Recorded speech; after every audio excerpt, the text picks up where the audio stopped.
Hi, it's Serena. Welcome to my YouTube channel. During the summer, my daughter found this beautiful frog in a nearby pond, so I took some pictures of it. Now the colors brought to mind my Prima Art Philosophy Currents collection, which I reviewed earlier this year. And I thought it would be fun to take that palette and use that exclusively to do a little painting of this frog. So I'll get my supplies together and let's begin. Alright, so today I'll be using my Etcher 100% Cotton A4 watercolor sketchbook, and I've already drawn a little pencil outline of the frog here. I have my Currents palette, and I've removed the middle of the palette so that I can use this to mix my colors. I've pre-mixed the colors just to make it a little easier, and you see I've swatched them on this swatch card here just to try to get the colors as close as I can. Of course, I have a little limited palette with the blues and greens, but that makes it more of a challenge, doesn't it?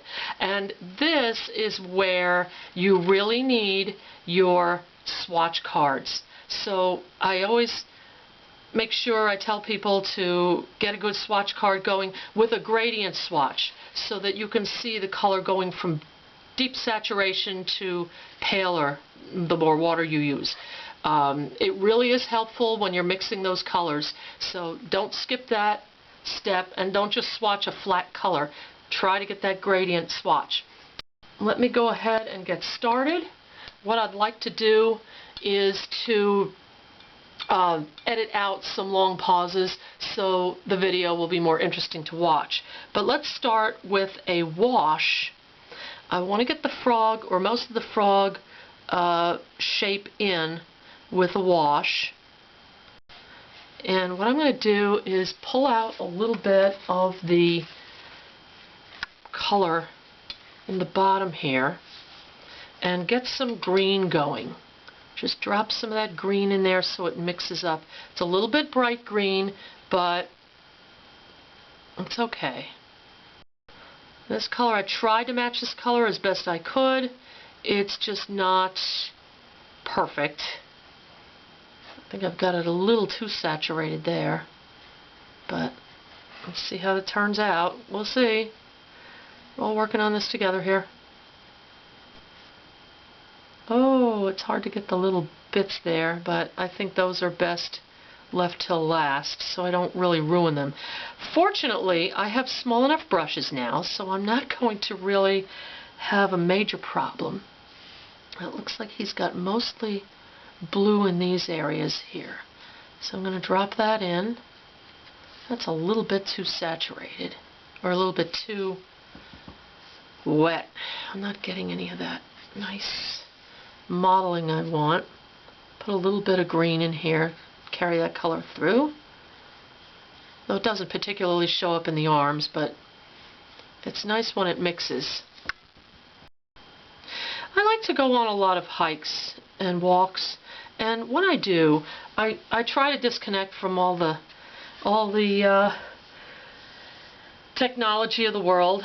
So I don't bring a phone or anything, but I do like to bring a camera. And you'll find that, you never know when you're going to have a good subject present itself when you're out hiking. It's always a good idea to just carry something along. Sometimes you get a really nice sunset, or the colors just work out perfectly. Alright, I'm going to leave this for a while. I'm going to let it dry for a little bit, and then I'm going to come back and paint some more. Alright, now I'm going to paint a little bit of the belly since that dried up a little bit. It's dry enough. I just have to be careful not to catch any of the other paint that may still be wet, or I'll have a blend in that I don't really want. So this is where your fine paintbrushes come in. Now, of course, you're painting with water, so it's hard to see where one section begins and one ends. Now try to set some time aside to go subject hunting. I try once a month. That's what I try for. But it's surprising how much reference material you can get in a short time. Then you can refer to it when the weather's not so nice outside, like I'm doing. You know, it's been snowing a little bit, believe it or not, already. This is November and we've gotten a little snow.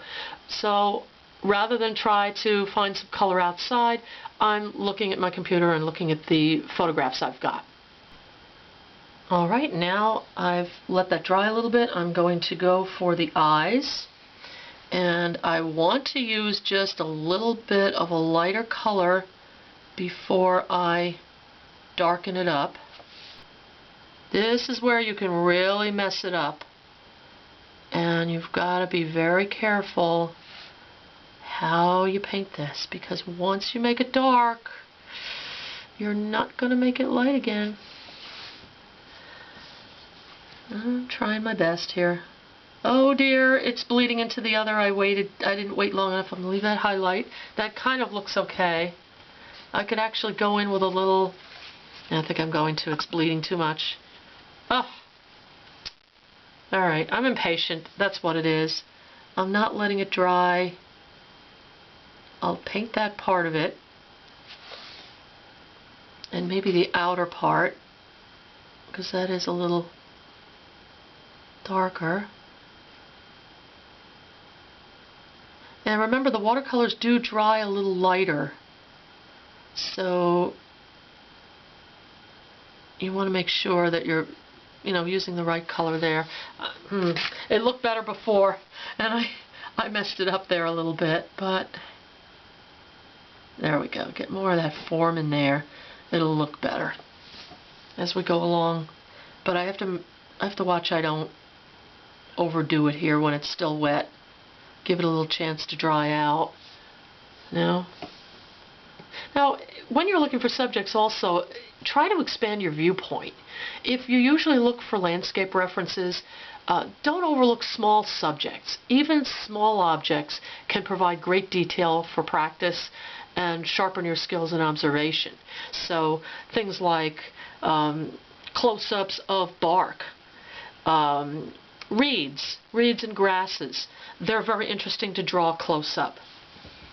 So I try to vary what I draw or what I paint.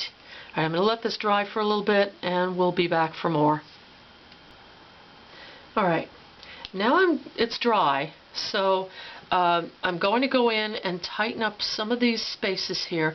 Now if you're doing this, you want to make sure that you don't rub too much, because you'll rub the color off, and you want to make sure that it's completely dry, that you are not wetting it when there's still some moisture or a lot of moisture on it. You can have a little bit of moisture, but not too much. What I'm going to do now is to actually drop in the colors of the modeling. He's got some modeling on him, or her. Yes, or her. Okay, so I don't want to let it dry too much because I didn't put a lot of water on it, but I've got to get those colors in, and I'm hoping I'm doing it alright here. Just drop some of that in. He's got some there leading up to his eye. So this is where you get a little more detail. And he's starting maybe to look like a frog as we drop this color in. He's got color all along the bottom and even into the front here a little bit. And all the way in back of his eye. Of course, I didn't do that very well, but it's like, you just try to do your best. It's not going to come out perfectly, but you're giving the illusion of the frog. And he's got some spots back there too. He's got a little bit of spotting there. What else does he have? He's got it coming down the front of his arm here quite a bit, way over there. The front of his arm is almost completely black, and there's going to give you some definition. If you are struggling with that, remember, it's the lights and the darks that give the contrast and make your eye see things that really isn't there. It's a two-dimensional surface. You're working with two dimensions here. You're not working with You see how I do just a very fine line there? And it looks like there is some dimension. I'm going to throw a little bit, hopefully this is still wet. I'm going to throw a little bit in here because he's got a little bit by his eyes. He's got some blotching here and there. It's all over him. But I don't want to make it look too...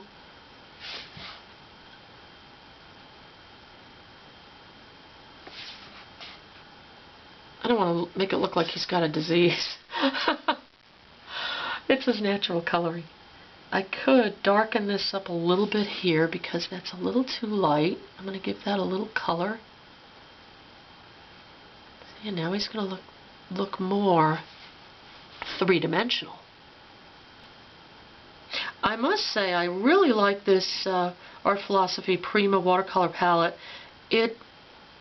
Some of these colors I had before on the palette and I let them dry, and it actually moistens up very nicely, so you don't have to waste any of your paint. Keep all your paints that you've used, that you've mixed. Just let them dry on the palette and they'll come back to life quite nicely. They don't have any blotching or almost like no additives that are not coming, not moistening up. It's just like I got it out of a tube. Okay, see, now I'm in danger of overdoing it. You don't want to overdo it. See, I still want to get this a little bit more defined. I want that a little bit darker there. Oh, there's always something you're going to overwork. I just did. Fortunately, this is a fine enough brush. It's a little forgiving here. Okay. Alright, I'm going to leave that well enough alone. I say that and I still do this. Oh well. It's a part of the fun of drawing. Painting. You play around with it a little bit.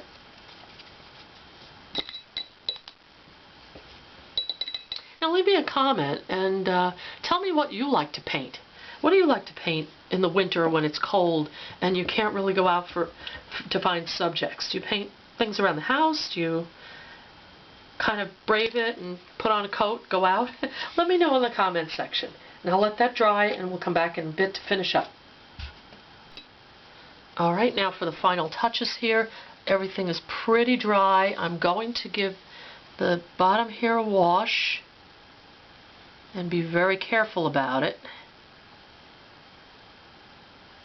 I'm going to add a little bit of color.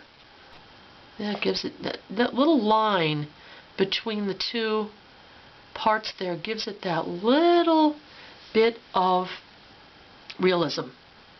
So I'm going to pull that here, soften that up a little. That's too dark, although it does dry lighter. Bring it down to here. I'm going to add a little bit more around here. That a little bit darker. And it's layers that make it look realistic. It's that layers that give it that shape. I think if I do much more, I'm in danger of overworking it. And you'll get to that point where you have a very beautiful drawing, beautiful painting, and then all of a sudden you put too much detail in and it doesn't look real anymore. Or it doesn't look like you wanted it to look.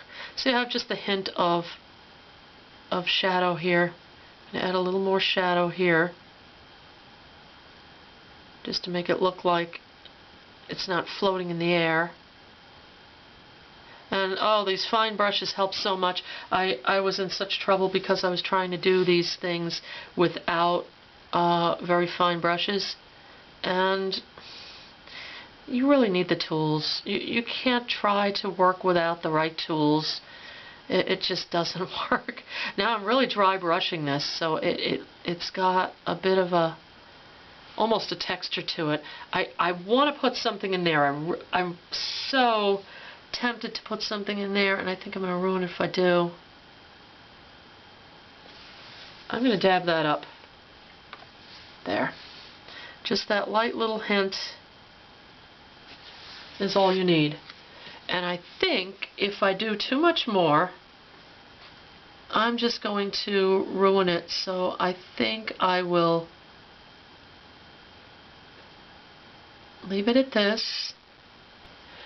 Part of the art of doing painting is knowing when to stop. Well, how did I do? I hope you found this video fun to watch. If you did, hit the like icon and don't forget to subscribe. And remember, paintable subjects are all around you. See you next time.